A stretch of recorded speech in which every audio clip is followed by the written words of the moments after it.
It's nice to see a movie that delivers exactly what it promises in the title. Today's movie definitely serves up a melting man, but whether he's incredible or not is up to you. Welcome to Sick Flicks, where I take a deep dive into the cinematic sewer to help you embrace your inner gore geek. I'm Mike Bracken, aka the Horror Geek, and today we're tackling William Sack's cult classic splatter flick, The Incredible Melting Man. Released in 1977, this one was a troubled production. Director William Sack wanted to make a film that was mostly a sort of parody of horror films and paid homage to Night of the Living Dead. However, the producers wanted a straight horror film and insisted on changes that took it in that direction. The script has things like his ear hanging from a tree and the guy getting scooped up in a garbage can. And how can that be a serious horror film? Sack, for his part, feels the film was taken away from him. To kind of illustrate the point, Sack wanted to only reveal the monster was an astronaut at the end of the film, but the producers made it clear from the first scenes, which definitely changes the tenor of the film. And yeah, this version is still a lot of good gory fun. But enough about that. Can the Incredible Melting Man liquefy enough victims to earn a coveted 5 barf bag rating? Let's get to the gore and find out. Oh, and before we get started, today's video is sponsored by Sherian Smith, Science Officer Ash, and Jeffrey Lewis. If you'd like to help sponsor some videos and free me from the shackles of YouTube's tyranny, you'll find a link to my Patreon in the pinned comment and description below.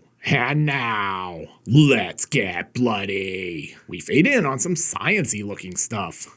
I sure hope this is the right movie and not an episode of Nova. Honestly, this is probably just cut B-roll from when Kubrick faked the moon landing. No, I don't really believe Stanley Kubrick faked the moon landing. Space, the final frontier. Wait, wrong movie. In space, no one can hear your title card. It's pretty low effort, but the Star Trek thing appeals to my inner dork. The film was originally supposed to be called The Ghoul from Outer Space, but they changed it somewhere along the line. Starring Alex Rebar. I was going to make a concrete joke, but there wasn't enough rebar here to set it up. I wonder if Bird DeBenning was annoyed he got second billing to a guy playing the Incredible Melting Man. Alright, Bird DeBenning, Alex Rebar, Arlon Ober, these all sound like new identities for people in the Witness Protection Program so far. Hey, makeup effects by the legendary Rick Baker. This movie just got way cooler. Written and directed by William Sack. As mentioned, Sack originally wrote this one as a sort of spoof of sci-fi horror films, but the producers decided a straight horror movie was likely to be more profitable, so they went out and shot a bunch of additional footage without Sack's input, which did not make him a happy camper. So we kept fighting over it, and they're trying to make me change what I was shooting, and we didn't get along well. Honestly, this film has such a weird and interesting production history, I almost saved it for a B-movie Babylon episode.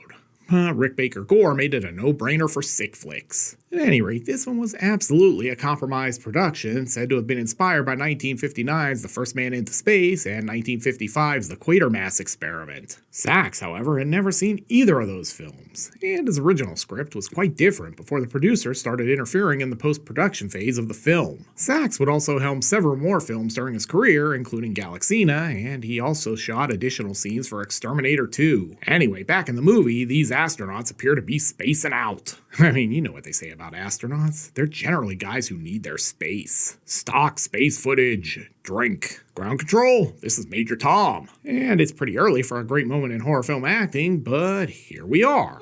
Magnificent. You've never seen anything until you've seen the sun through the rings of Saturn. Great work. That almost sounded like a human speaking. Also, he's clearly never seen the sun shining through Uranus. And more stock footage. Science, bitches. Is this movie over already? Sweet, short work week for me. Guess not. We now interrupt our space show for a very special episode of General Hospital. I like that the monitor on the wall here looks like some kind of weird, kooky Halloween decoration. And to paraphrase Admiral Akbar, it's a wrap. Dude's Wizard of Oz cosplay is pretty sweet. Hey, you know what a mummy's favorite type of music is? Rap music. So basically, the guy cosplaying the mummy here is the only survivor from that space mission. Looks like maybe the guys who died were luckier. Nurse, we're gonna need to order more bandages. I do like that they have him strapped into the bed.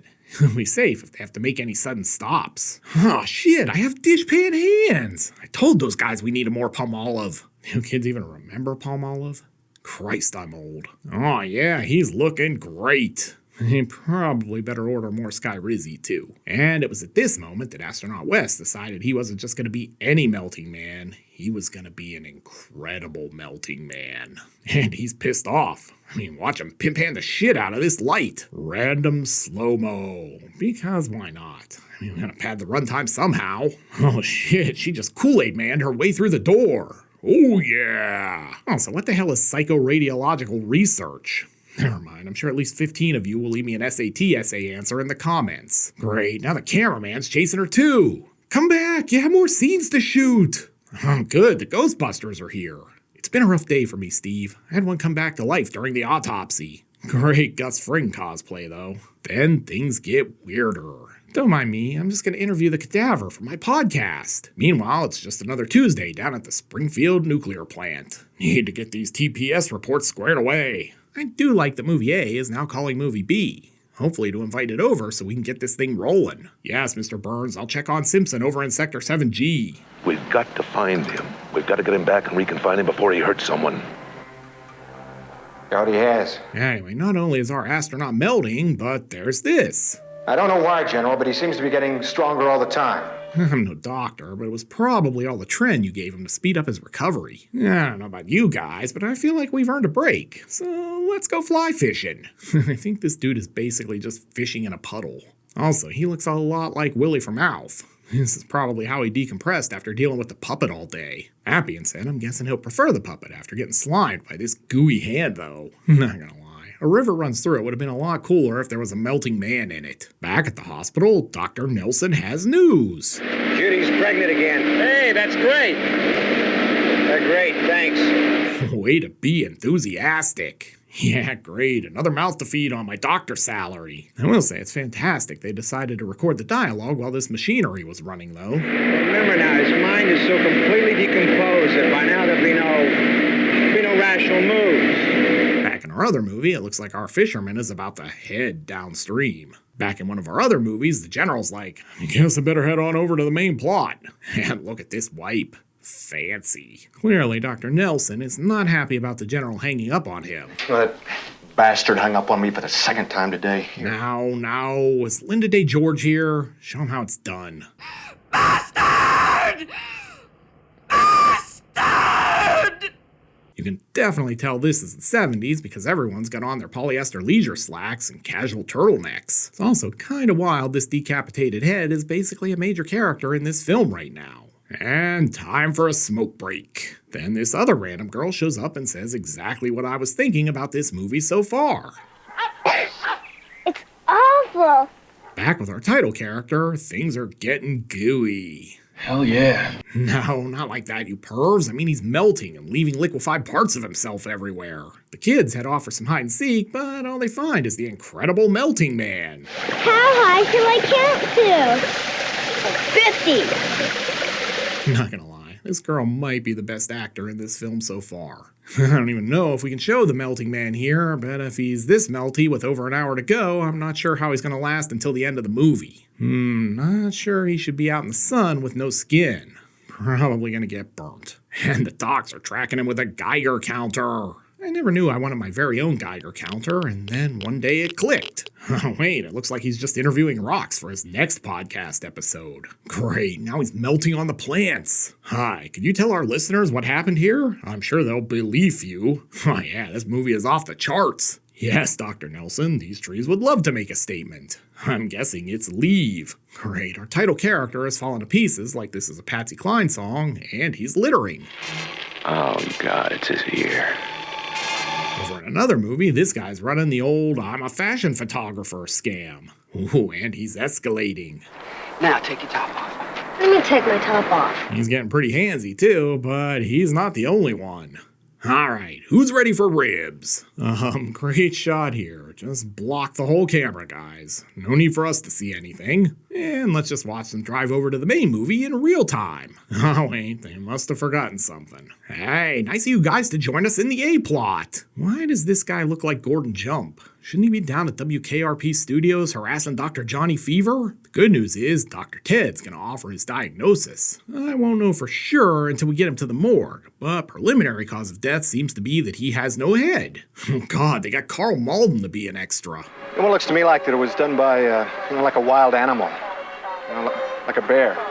Wait, is this a Grizzly sequel? I wonder if the photographer is trying to get this Land Cruiser to take its top off too. And the Incredible Melting Man wanders off into the sunset in search of new adventures, like Kane and Kung Fu. This shot looks like it could be for a Dupixent commercial. Stock footage. Wait, did we just start the movie over? Looks like someone's having a real flare-up. Toss the One Ring into Mount Doom, Frodo! Oh yeah, our Melty Man is looking like a modern English song. I'll stop the world and melt with you. Uncle Frank cosplay is definitely on point. Back at the Nelson house? Yes, Mr. Sachs. I'd be happy to do another scene here to help you pad the runtime. God, how many characters does this damn movie need? I mean, this is a movie about a guy melting. It's not exactly War and Peace. And speaking of guys melting, dude definitely looks like he was at that Annabelle Chong shoot. Hell yeah. Yeah, exactly like that. Well played, Danny. I'll be honest, this movie is mostly a chore to get through, but Baker's FX work totally redeems it. Moon establishing shot. Why does he need a flashlight exactly? I'm in a Walmart parking lot's darker than this. Turns out we basically wasted like 10 minutes here so the monster could wind up in their back seat. Great use of that time, guys. Fantastic. Back at the Nelsons, they're hard at work filming a new commercial for the General Foods International coffee line. Oh, Ted, this cafe au lait is to die for. But the shoot is about to get interrupted. Sorry, General, we only made enough for 2. You can make some Sanka instant if you'd like, though. Live look at me devouring drive-thru in the McDonald's parking lot. The Doc and the General head back out in search of our melting man. Looks like whoever lives here is feeling pretty cross. Julia, it's me, Frank. I need that damn puzzle box. Is this an Incredible Melting Man? I mean, he's pretty good, but you be the judge. I suppose this is as good a point as any to mention that while this is a horrific fate and the film was made in 1977, we actually got a sort of similar true story to the one in this film. In 1999, a man named Hisashi Aochi was exposed to more radiation than anyone in history while working at a Japanese power plant. Doctors kept the man alive for an agonizingly cruel 83 days. During that time, he lost the vast majority of his skin, leaked fluids constantly, cried blood, had no immune system, and the massive dose of radiation fried his DNA. Oh, and he basically begged to die. Turns out our melting man isn't just radioactive, he's also a peeper. He's watching Judy take care of her bush. Hell yeah. No, not like that. These plants. Settle down. Inside, not much is happening. And I sure hope this isn't a metaphor about the plot unraveling. I also hope this scene is going to get to the point soon. Hey, are you up there melting again? You better put down a tarp. I just mopped. Well, no use worrying over spilled milk, I guess. But then she gets jump scared. With nothing else happening, I guess we could go rouse the lovebirds at Lover's Lane. Oh God, Grandma, put your knickers back on. If he needs a hand solving this case, he's in luck. Breaker 19, I'm gonna need you to get the eye wash station ready with our strongest bleach. I've seen some things. This guy might be the least inspiring hero ever. Dude looks bored in every scene. Must not emote. I've got good news and bad news, honey. The good news is you finally get your inheritance. Killer house establishing shot. Man, Dr. Freudstein is looking great. I think he's probably just out here begging to come inside because he's cold since he lost all of his skin. Whoa, back up. You're violating my personal space. The Doc's gone, but he's left the General behind. And he's pulled rank by commandeering the fridge. God, nothing in here but booze. Doc might have a drinking problem. Aw man, I just cleaned that window. Judy has the right idea though. Maybe I can just sleep until the climax. Well, time for another break. Don't work too hard, movie. Just take your time. No one will be seated during the Incredible Melting Man's riveting drumstick sequence. I mean, maybe he's trying to get a leg up on the enemy. And another random moon establishing shot. Oh, hi there. Wanted to know if I could borrow some skin. I seem to have misplaced mine. Yeah, great. We're gonna need a new general. Oh, come on. More new characters? Really? Fun fact, Matt here is actually a very young Jonathan Demme. He go on to make a little film called Silence of the Lambs. While the general is enlisted in the Great Army in the Sky, Judy is still alive. I just had this terrible nightmare. I was in the Incredible Melting Man. Wait, damn it, and just go back to sleep in the brightest room in the house. Back over with these new characters, and it looks like someone got the munchies. Boy, have I been there. After finding her dead boyfriend, she arms herself. Leave me alone! But she wanders right into a very obvious jump scare. Fortunately for him, the cost of replacing that window is just an arm, and not an arm and a leg. Our melting man, meanwhile, is still melting, although he doesn't really look any worse. Rick Baker actually had 4 different looks for the melting man throughout the movie, but since the producers came in and messed with the chronology of the film in post-production, those phases got lost in the cuts. Wait a minute, is this a hobo camp? Melting Man, drunk hobos. Is this a prequel to Street Trash? Because that would be awesome. Oh man, I don't even want to know what's been going on out here. I will say you wouldn't think this dude would be that hard to find. I mean, he leaves a goo trail and pieces of him behind with every step. And before someone asks, no, this is not a young George Buck Flower. Eventually, the sheriff, Dr. Nelson, and Melty wind up at a power plant. I'm sure this is all to set up an electrifying final act. Ugh, this is the worst game of hide and seek ever. Just let me melt in peace. Then we get this line of dialogue. He seems to be getting stronger as he melts. Oh, come on. You can't add that this late in the game. Plus, it makes 0 sense. Ah, yes. The climax of this movie is just guys running upstairs. Exciting. Still going. I feel like someone should have maybe explained the concept of editing to the people involved in the making of this film. And more stairs. I've seen IKEA furniture manuals with fewer steps. And trapped. Naturally, the sheriff starts blasting, but that barely slows old Steve here down. Good job, Doc. Just stand there and do nothing. Our hero, ladies and gentlemen. Guess the town's gonna need a new sheriff. I, for one, hope he comes back as Electro. While we're busy mourning the sheriff's death, we've got 2 new rent-a-cops to take his place. And another great moment in horror film acting. No, God, no! Then he's gonna try to talk his old pal Steve down. Good luck. Steve, I want to help you. Ah! Steve!